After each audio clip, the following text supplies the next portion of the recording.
Welcome back. Liz Truss dramatically resigned as UK Prime Minister just 6 weeks into the job, making her the shortest-serving Prime Minister in British history. The process has now begun to find a new Prime Minister. Let's bring in Cynthia Ng right now. So Cynthia, Tory is gearing up for another leadership race in just a short few months. Who's likely to be entering the race?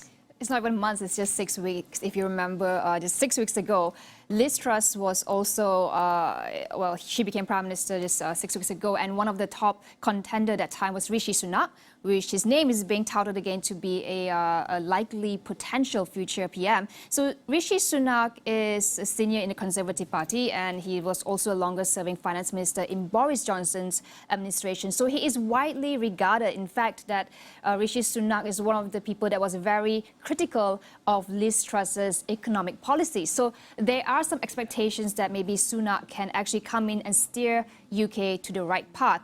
But, however, while he is seen as senior, but there could be some people in his party that view him as a traitor, because recall, the reason why Boris Johnson resigned from the cabinet was when 50 or so of his ministers pulled their support, resigned. One of them was Rishi Sunak. So there might be some internal opposition towards Sunak ascending to the top job as Prime Minister. So Rishi Sunak is one. The second top contender that is looking likely as well is Penny Mordaunt.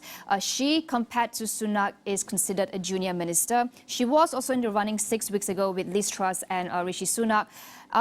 She is currently the leader of House of Commons under Truss's government. She is more popular with party grassroots, but like Liz Truss, she is untested. And to the Conservative Party, this might be a risk for them. I see. So you mentioned Boris Johnson just now. Is a comeback on the cards for Boris Johnson? There's been so much talk about it, but if he does, it's going to be unprecedented in British political history.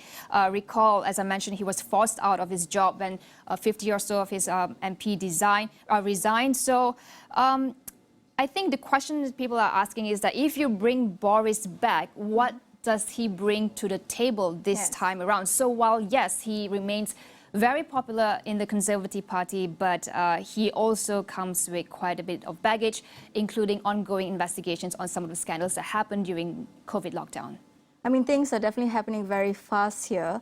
How soon do you think the UK will have a new PM? It's going to be very quick, in a week's time. So what will happen now is that the party elections, each candidate will need the backing of at least 100 MPs, of their fellow MPs, to run, after which they will narrow it down to the top two candidates with the highest vote.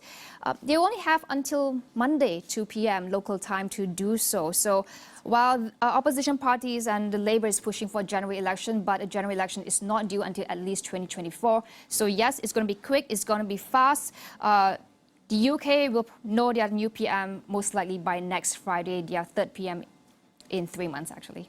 All right.